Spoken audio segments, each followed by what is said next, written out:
always a manifold way in which people make use of the spiritual processes. For some people, in many places, spirituality and all the spiritual, what do you call them? What are those talks called in Hindi? Pravachans. All that pravachan, everything is just an escape from the mother-in-law or cooking. For some, it's an intellectual entertainment. For some, they're seeking to learn something. They want to know something new. A few people are wanting to, bring about some changes in their life. They want to become a little more peaceful, a little more loving, a little more something else. Some change they want in their life. Some people are looking for transformation. You know the difference between change and transformation? Transformation means nothing of the old should remain. Change means improvement, self-improvement, or transformation. Or some people just really wanting to get lost into it, dissolve into it. So there are many ways and people are approaching the same thing. It's which is the best way? I wouldn't say which is the best way, because according to each person's needs, that's how they seek. You can't prescribe the best way to anybody. Right now, generally the human nature is such that whatever they don't have, that's what they will seek. They don't have health, they're seeking health as if it's the ultimate thing. If they don't have money, they're seeking money as if it's the ultimate thing. If they don't have love, they're seeking love as if it's the ultimate thing. Whatever they don't have, that's what they're seeking. That reminds me, this happened when we were in Trichy. You know Trichy? Tiruchirappalli? It's a medium-sized town in Tamil Nadu. In high school, the teacher came and asked the students, 8th or 9th standard children, if God appears in front of you and gives you a boon, what will you ask? One boy said, those days, Maruti car. I want a Maruti car. Somebody said, I want a bicycle. Somebody said, I want, 10 lakh rupees. Like this they went on. Then the teacher said, you idiots, what will you do with all these things? Ask for intelligence. Ask for knowledge, ask for intelligence. Why are you asking for all these things? So one boy stood up and said, everybody asks for what they don't have.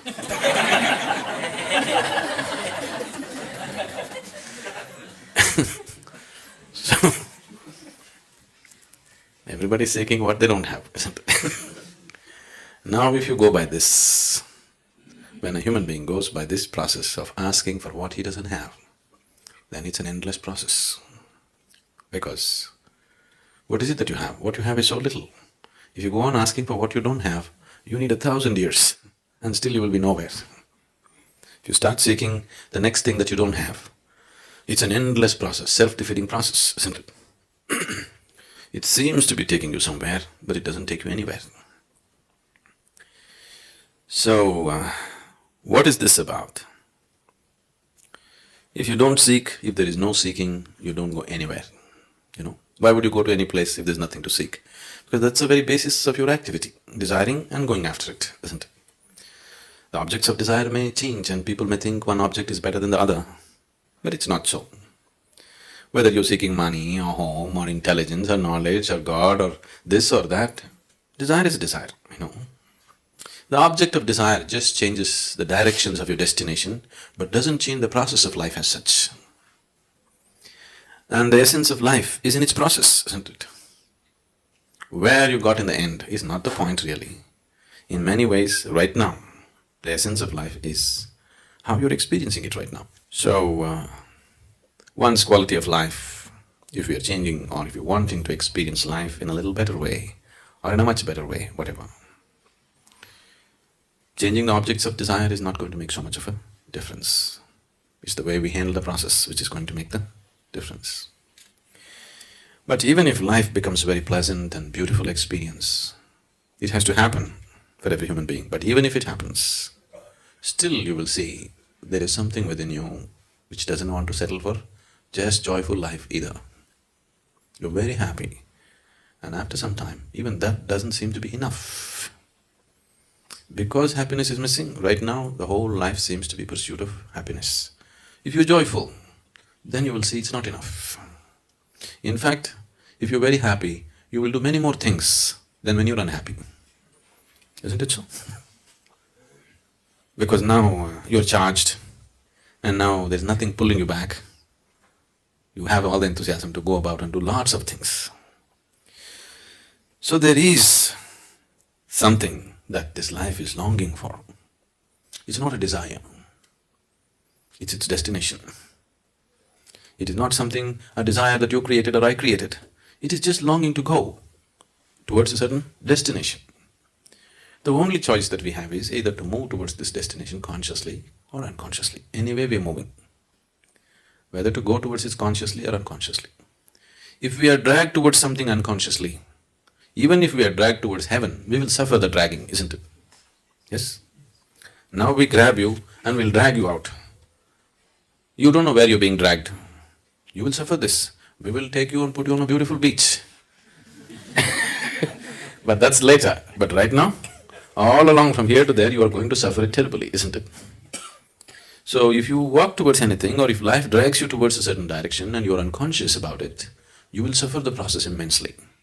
So if you look at it consciously, if you go towards it consciously, then the process becomes beautiful. That's all the choice we have really. And once we are conscious, we naturally hasten the process. Whatever we are unconscious of, and that level we suffer, you must understand this. See, right now you're driving on the street. You are completely unconscious of who is coming behind you, who is coming in front of you. Now you are going to get into one kind of physical suffering. Because you're unaware of the physical reality, physical suffering will come, something is going to break, isn't it? Now you're unaware of what is happening in your body, another kind of suffering will come. You're unaware of what's happening in your mind, another kind of suffering will come. You're unaware of what's happening in your family, another kind of suffering will come. Similarly, wherever you're unaware, that level of suffering will come to you. Is it so? You're getting… this is a holiday, you're getting dead serious.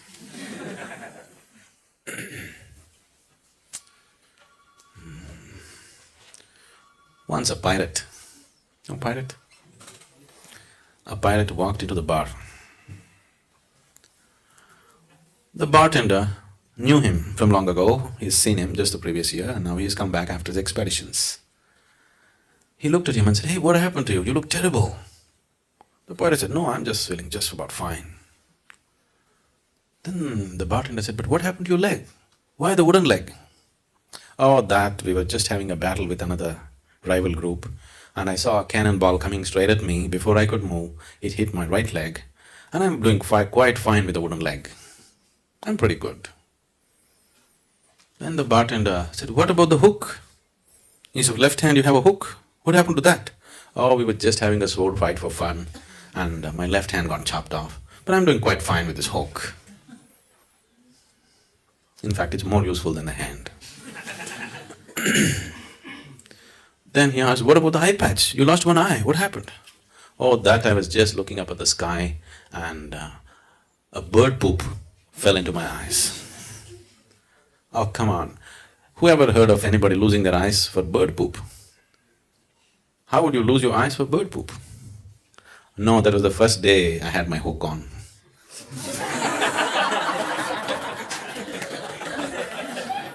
Whatever you're unaware of, there you suffer, isn't it? There, that brings suffering to you. So, we're talking about awareness. Awareness is not something that you do actually.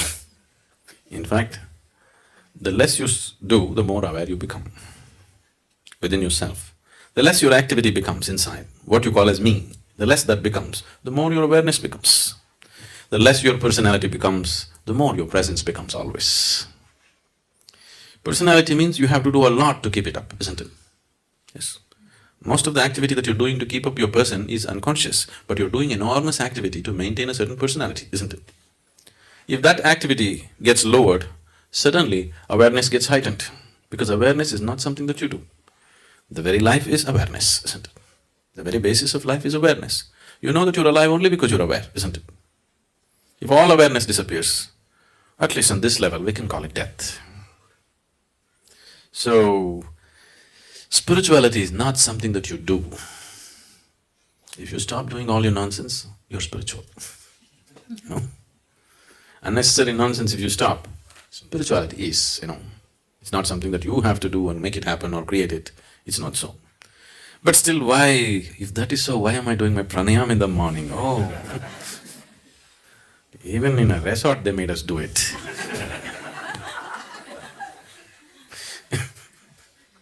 I'm sorry, the resort.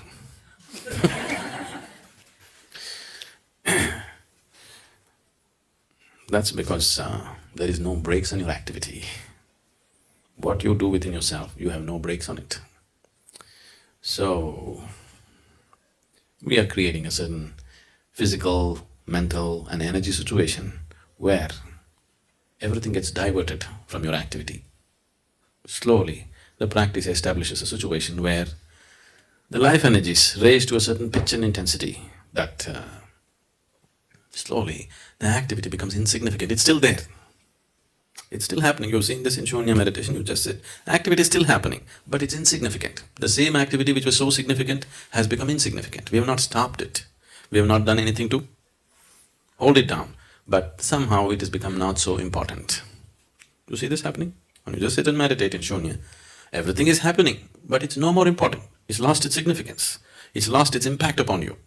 It's lost its influence upon you. It doesn't mold you anymore. All the activity of the mind stops molding you. You're no more being molded by that activity.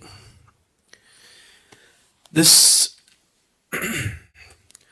whole distortion that we have done to life in the form of creating our person. See, when you create your personality, because it's created mostly unconsciously, just a small part of it may be conscious, the rest of it is all unconscious, isn't it?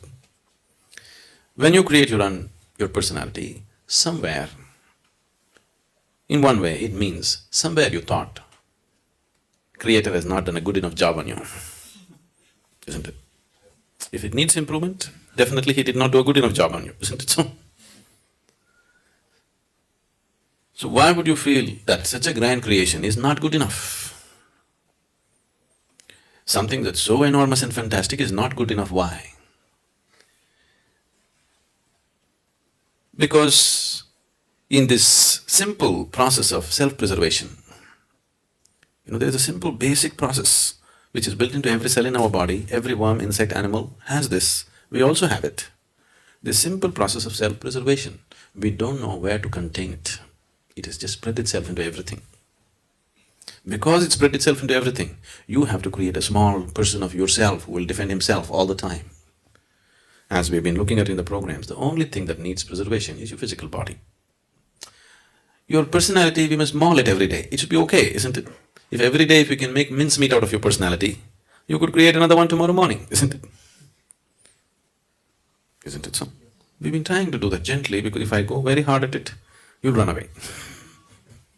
Gently, step by step, we're trying to make mincemeat out of your personality so that it becomes a flexible aspect. You cannot live without a personality. You need one to exist here, to go about in the world, do your work, manage things. But if it's a flexible thing, that in different places, as it is necessary for the situation, you can put on the right kind of personality, then it would be fine. But right now, it is like a rock, it sits on you all the time. Anything that doesn't fit into its ambit, it makes you suffer, isn't it? Who drew this caricature that you call as myself? Definitely yourself, but influenced by so many people around you. You're 15, 16, you go and watch a Amitabh Bachchan movie, you come home and try to walk like him unconsciously. Yes, isn't it? Sometimes maybe consciously, but most of the time unconsciously, isn't it? So, this caricature came into existence because of all kinds of bits and pieces that are gathered.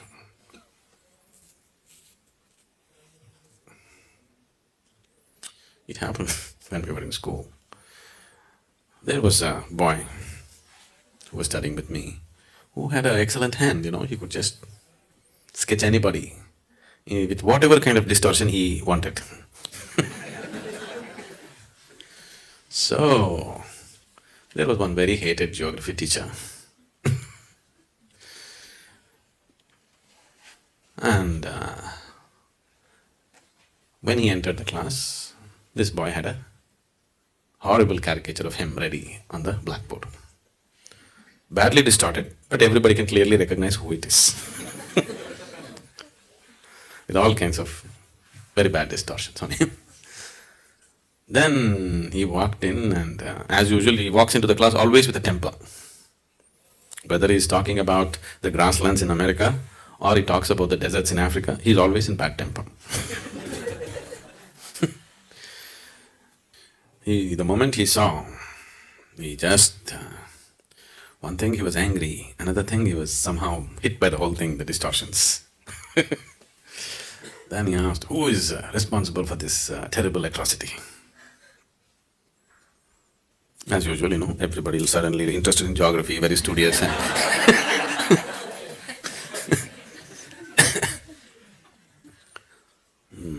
Then he repeated again, who is responsible for this atrocity? He thinks it's an atrocity. We thought it was an appropriate thing. Then somebody made up their mind and stood up and said, we really don't know, but it should be his parents.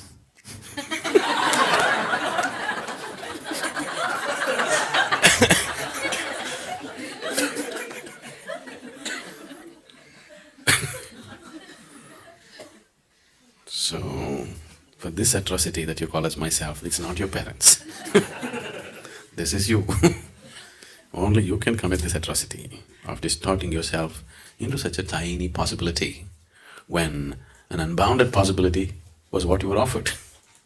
With life you were offered an unbounded possibility. You made such a bad distortion and made yourself into such a tiny possibility. If you stop creating this caricature, because this caricature cannot exist one day without your support, you need to support it all the time. What meditation means, in one way, you're just withdrawing the support for your personality, that's all. Suddenly it collapses. Only the presence is there, the person is no more there. If you could walk on the street like this, if you could operate with people like this all the time, that you have no personality, but looking at this person at this moment how she is, accordingly you put up a personality, as it is necessary for this person. Now you go to that person, you put up a personality that is necessary for that person, then it would be so much fun drawing new caricatures every day. But once you get stuck to a particular distortion, that becomes a problem. Every day if you have a new distortion, it's called art. If you're stuck with one distortion, then you're called a freak, isn't it? Isn't it so?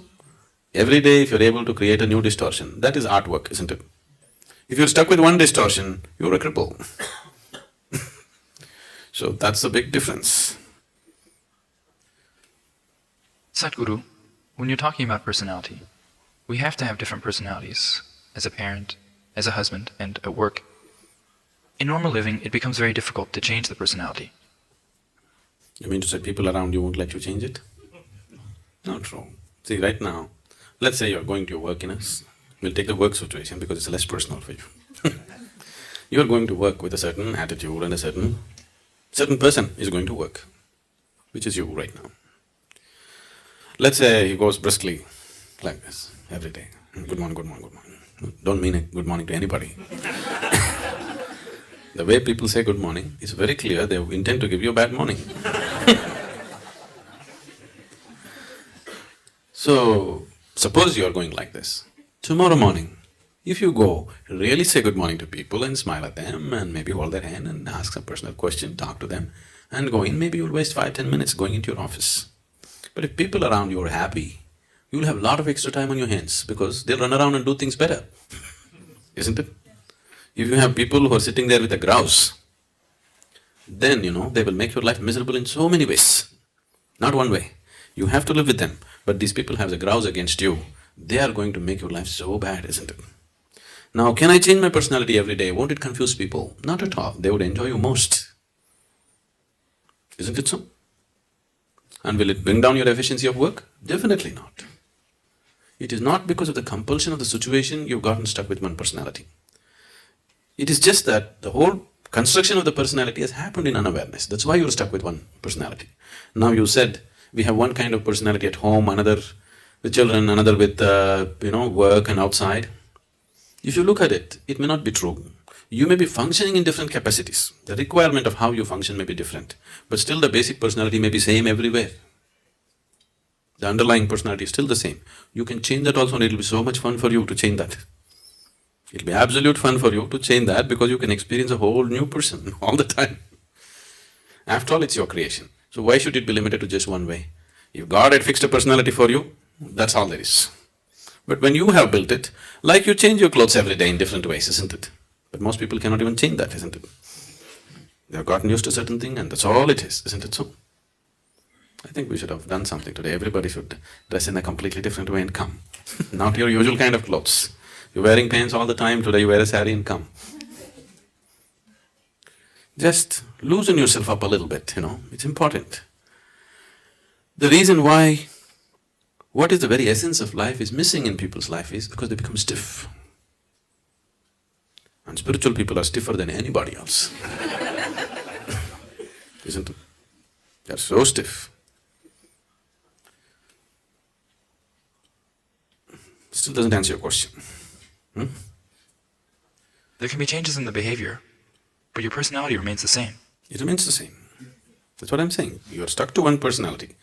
It's just the actions are different because the situations are different. But the person is same, isn't it? So the person is same because what your personality is has become you. You're completely identified with it. There is no distinction between you and your personality, isn't it? You have become that. The mask has gotten stuck to your face now. You can't take away the mask. If this mask has to come off, we need something to loosen the glue, which has gotten stuck to this. It is identity. So now we are creating various situations where your identity dissolves in a certain way. Meditation or any kind of yoga practice, whatever it is, just to loosen the identities, so that there's a little more flexibility about it. Maybe the whole of it does not come off, but at least you can adjust it a little bit. So mask being totally stuck, at least little, you're able to take a breather. That much break it is giving you.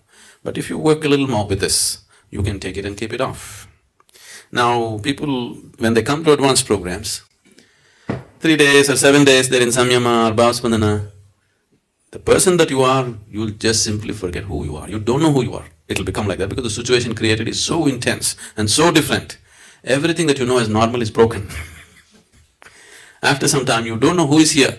After the program is over and you come back, you just wonder, is it me who went through all that? Most people can't believe that they actually went through Samyama and came. Simply because it's created like that, the whole situation. Not only the meditation process, the situation also is created in such a way that it doesn't assist your personality in any way. The whole thing is to take off all the supports, because your personality cannot exist for a moment without your support. If you involve yourself in any intense activity, it could loosen up a little bit. But that is haphazard. For example, let's say you go and play a game. Those moments of total involvement, you may lose your personality.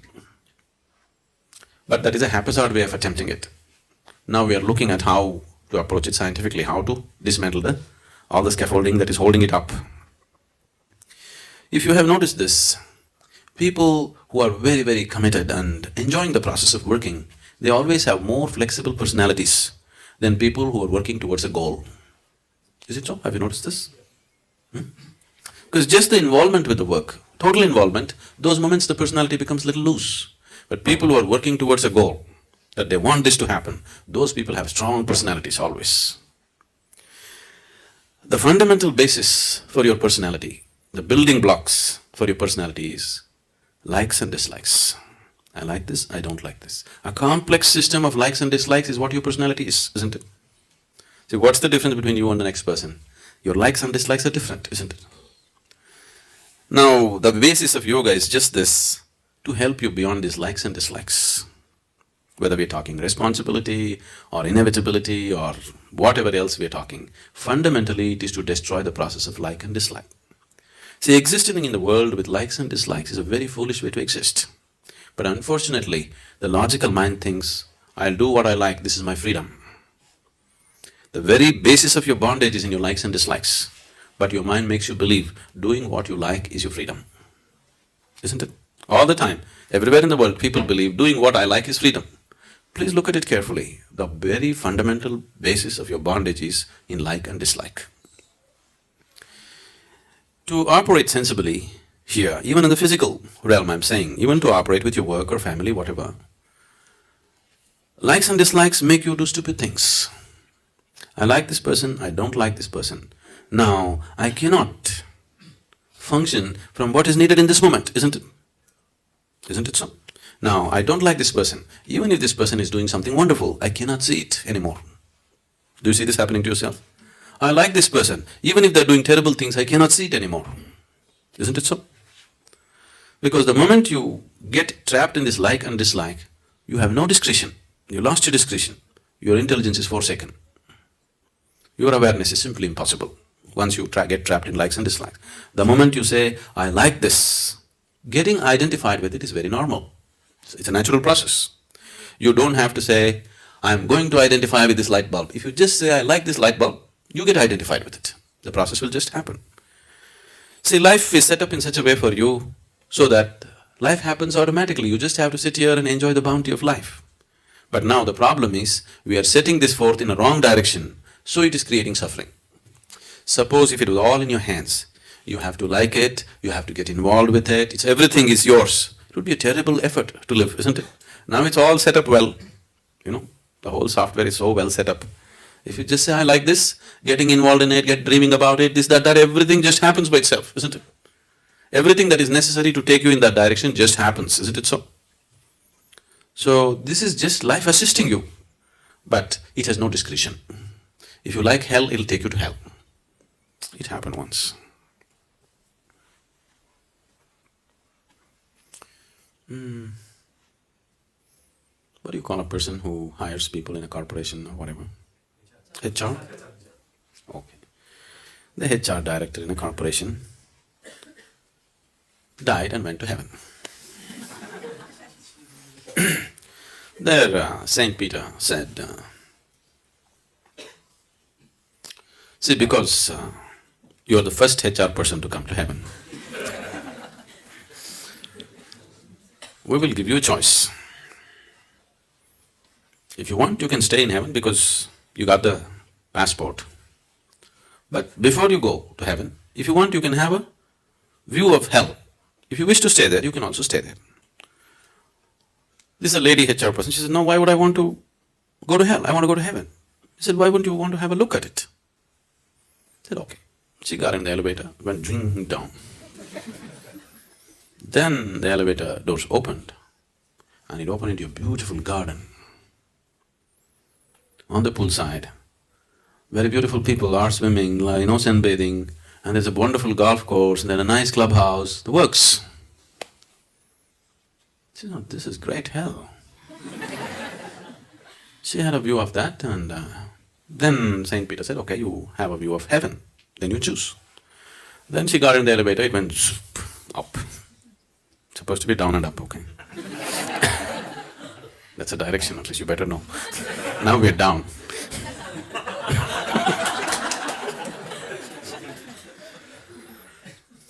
So, there they opened the doors, and then she saw lots of clouds, people just floating in the clouds, playing harp and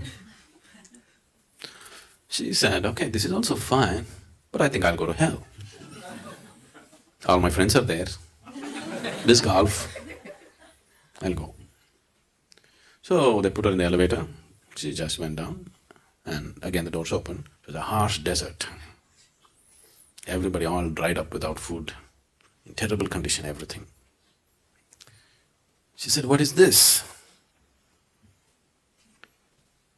Last time when I came, there was a garden, there was a pool, there was a golf course. What happened? So they said, that was just the first day, Now you're staff. That was the interview. Now you're staff. All your life you did this to people. So this is your choice.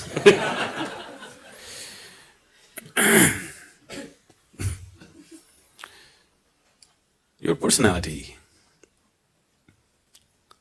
I don't know, if you're working in places, at least if you're HR, is there anybody HR?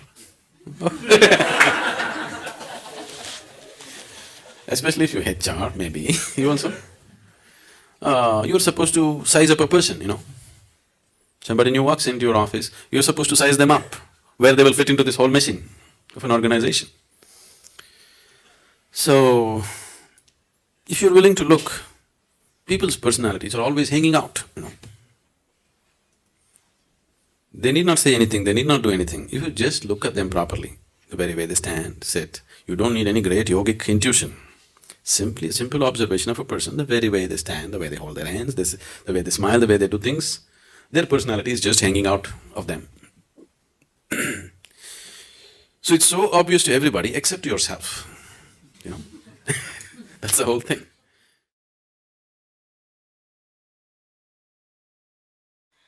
You are my perfect mirror, you show me what I'm not. In the endless pit of what once was me, layer and layer you peel off me. The pain it is, but the joy it brings. So thank you for showing me what I'm not, for showing me what I could be.